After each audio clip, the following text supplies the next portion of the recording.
Good day, I'm Ikslorin, and let's see how this other Tempo Mage compares to the one that everyone really is up in arms about right now. So, we are not going for NR Janus Tempo Mage, the one that everyone pretty much has seen at this point, but Freikuk's on the other hand.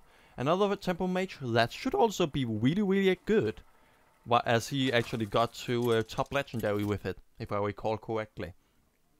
So, now let's see, a warrior, interesting. So, probably a Grim Patron or a Control Warrior. It's probably a 50-50 at this point. There's a lot of influx on, or a lot of more people playing Warriors since the Grim Patron is out, since a lot of people don't have the dust or the money to actually just get a proper Control Warrior up and running. So it's really just hard to say which one it's going to be, but this is, at least we're going with this manner where I'm going to get a fiery wargs out of him immediately. I'm pretty certain. Both of them use actually a fiery warg, so it should be rather easy to say that we're going to see a coin with a fiery wargs. Though he isn't hovering over the coin yet. There it is, so that's a coin. That's the very last thing. And a slam.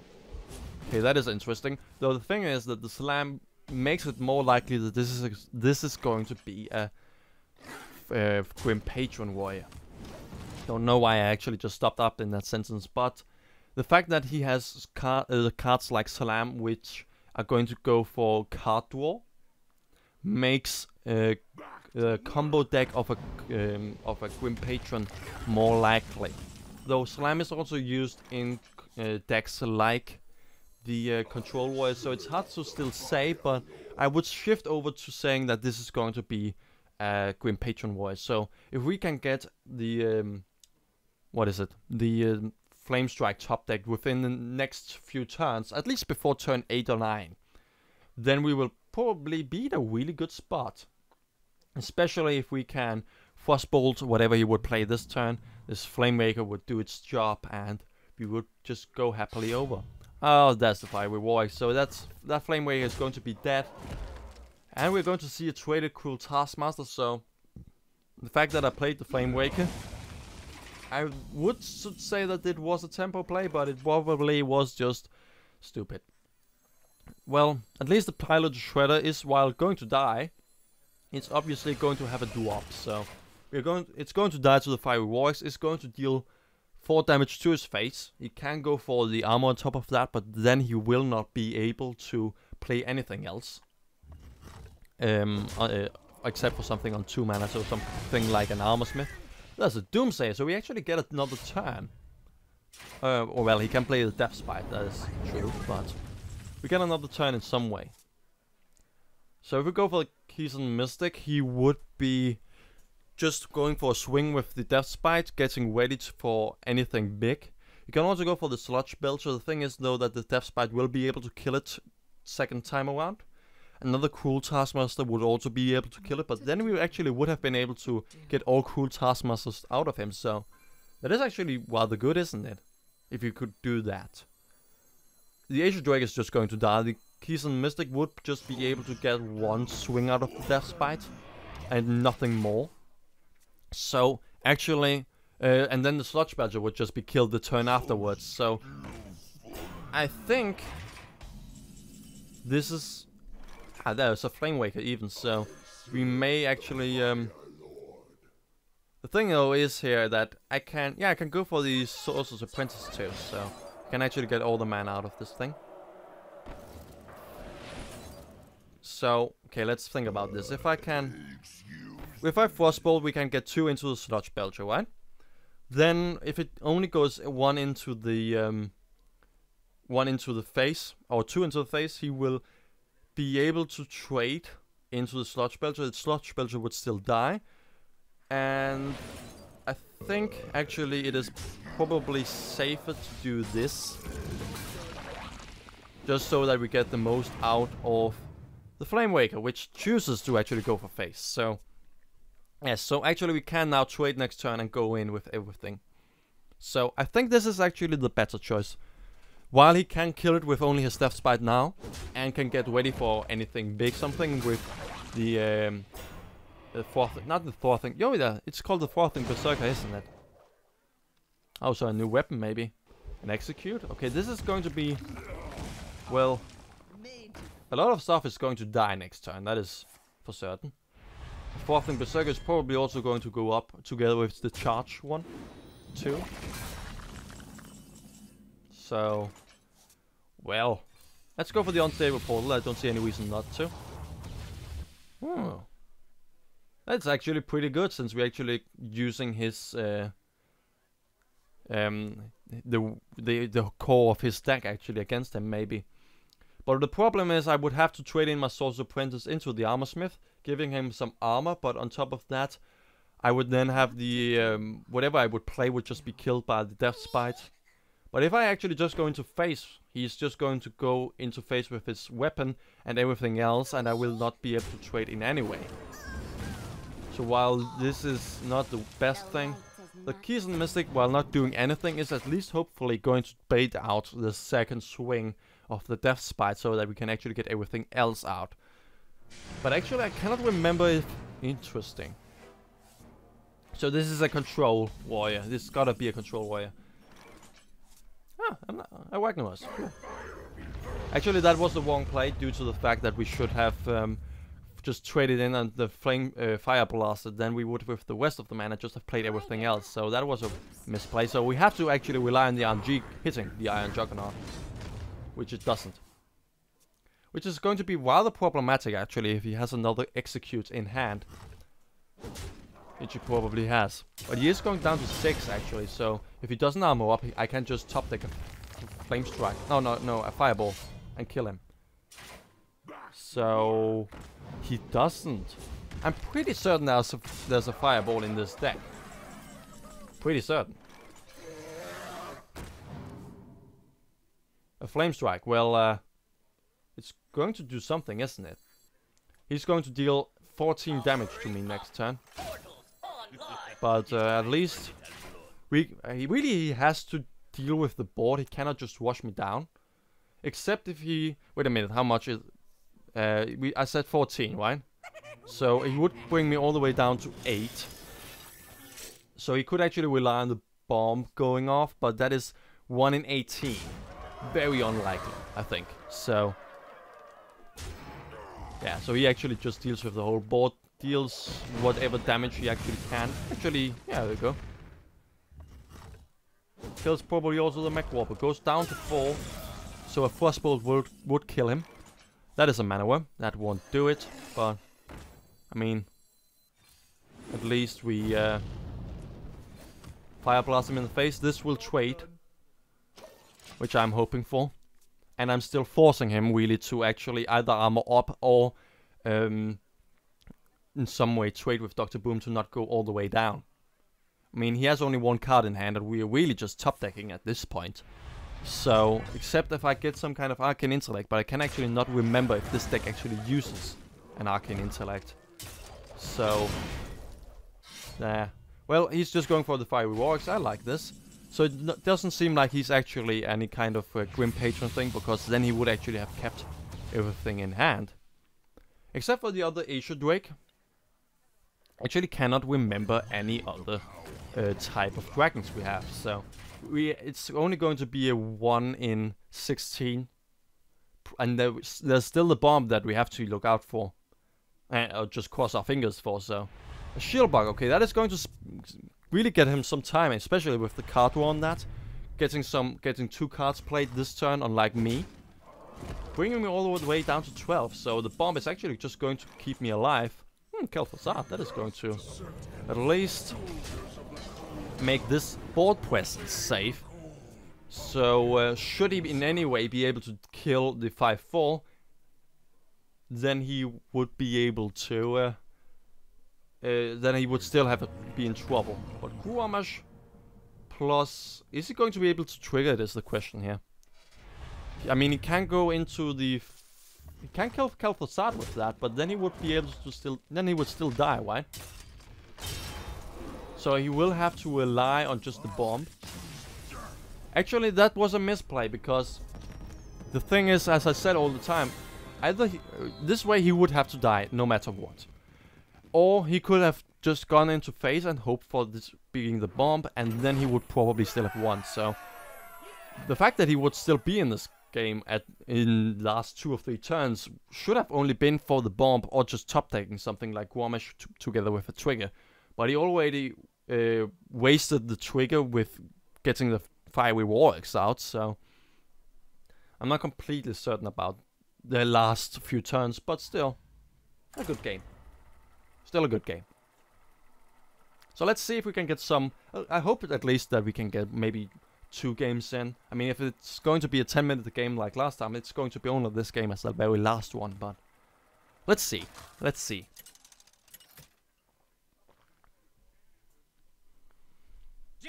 Oh, a hunter. Okay, so we are going to actually see 2 games before anything else. Flamewaker is going to be kept because it's immense value. Everything else, obviously, not against the hunter. Oh, Jesus Christ. Not against anyone, but especially not against the hunter. We need this. Frostbolt, Sorcerer's Apprentice. Perfect. So we can coin out the Frostbolts if he plays something like a Knife Juggler. He doesn't, so I would actually say going for the Sorcerer's Apprentice would be the best thing. I do not expect this guy to be any kind of to play some kind of Murlocs, which would be the only way I can see him to actually be able to answer any of these things or any of these things. So actually I would just go for the melee entity here and just go for face. There's no reason not to. Actually we have not only ball control, we have also the pressure here. Yes, he has his 2 extra damage here, so he can also deal the same amount of damage to me. But if that is either as question is if this is probably an explosive trap. It could also be a freezing trap, which would be irritating. And the other problem could be some kind of a snake trap. But really, I'm just going to do nothing here. To be able to Frostbolt here, and then Fire Blast here. Except if we actually get the Keystone Mystic top decked, then I would probably just play the Keystone Mystic and go for face with everything. But if he does, and if we don't do that, and he doesn't play anything that is scary, well, that is just good value for us, really. So, really, we can just try and see if it's a snake trap with this Haunted Creeper here, because everything else has to work in conjunction together, but this I can actually figure out what it is with. Freezing trap, good. So we can go for, actually just let's go for the Sorcerer's Apprentice together with the Fire Blast here. Actually we should have traded with the Flamewaker first, but well, we can do it like this. Kill one of these. Actually I would actually just go for Flame Cannon here just to trigger one of these damage just to keep anything we have here alive. But nah, it's probably a waste. Let's just keep this for whenever we get a Mage out, because he's unlucky not to get Hover out of the companion. Oh, so we're going to see a Scavenging Hyena. So he's going to actually trade everything in. And I'm not completely certain if I'm actually going to be able to kill that then. Because now it can be killed by the Flame Cannon still. But 3 more, isn't that just going to be able to pretty much be unbeatable at this point, except if I had a Polymorph. Oh, the Western Not Beast. Okay, cool. That is the solution pretty much for everything, any problem that we had. Perfect. So it's good that we kept the Flame Cannon, even though that we did top deck another one. While that is something that happened, it's very not something that we should have bet on. So the fact that I actually still had my Flame Cannon in hand was actually what actually saved this situation from happening. And another Arcane Shot, pretty much taking the whole board back to himself. But well, we're probably going to see another freezing trap, really. I'm thinking we're going to see that, just due to the fact that he seems less aggressive, really. He has something like Arcane Shot was used in the early days of the Face Hunters, but since then we've gotten something better. And he has something like Deadly Shots. He has freezing traps, and he has had the Scavenging Hyena, which very much relies on board control and all that. So I very much like what we're seeing from him here. Now we could go for the pilot. I would actually just go for the pilot shredder here. And let's just go for a fire blast here, and we can fire blast it next turn and go into phase, trigger all the secrets should it be. Though a freezing trap, which question is what actually is the order? Is freezing trap always before okay, it looks like okay, it's now certainly a freezing trap. So let's actually trigger it. We cannot do anything else. So explosive trap triggered. Hopefully a doomsayer maybe? Could be funny if it's a doomsayer. No, it's not, but at least it's a 2/3, so we still have a freezing trap we have to deal with, or a snake trap. So let's go for the sludge belcher just to somewhat deal with Snitchel Shredder, interestingly enough. So this is very much an attempt to make a control hunter, which is a great way to actually end this video. I like that. While we certainly should win, because control hunters aren't really the most the best decks that exist. They certainly, if he plays it correctly, certainly could be at least a problem. And if I misplay a lot, I could probably also end up in a lot of trouble. So he used a lot of stuff just to kill this one sludge belcher. So why not have him deal with another one? Ah, that's a freezing trap. Cool. So we even used that on something that is completely unimportant.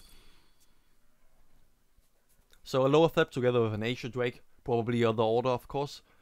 That would probably be the best way to do it. Oh, so he's just going to now actually going to go for phase, interestingly enough. So trade everything in we have to do, and I'm all of a sudden speaking like Yoda. Man, I just realized that. Trading in is all we have to do. Man, I will never do that again. That was embarrassing. Sorry. Well, let's see what we get here. Well, a 5/5 is going to be irritating.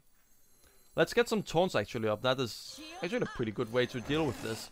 Get some taunts up, slow him down. Man, I probably will actually just edit that Yoda thing out. Now that I actually have mentioned it, I cannot really do it, so... Well, damn. That's embarrassing. Why did I do that? It's not... It would be not as bad actually as just losing to this guy. As that bad of a Yoda voice. Oh well. At least I didn't try to do an attempt at Kermit the Frog now. I got this. Let's see what it is. An explosive trap. Well, still we can freeze this, go for phase with everything else. Lower threat just to slow him down and make sure that he cannot do anything.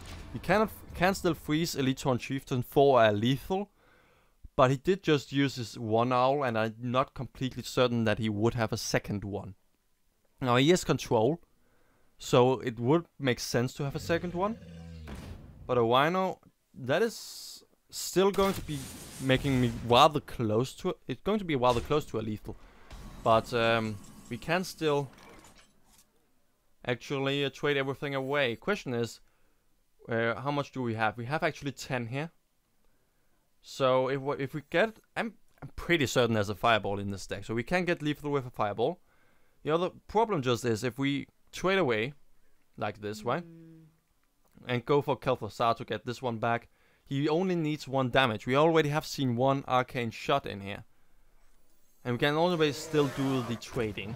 Just lose 1 minion, should it be that we don't get a flame strike. Actually, we don't lose anything, so that's fine. And we have lethal. The question just is if he top decks something that is going to be irritating. To my side.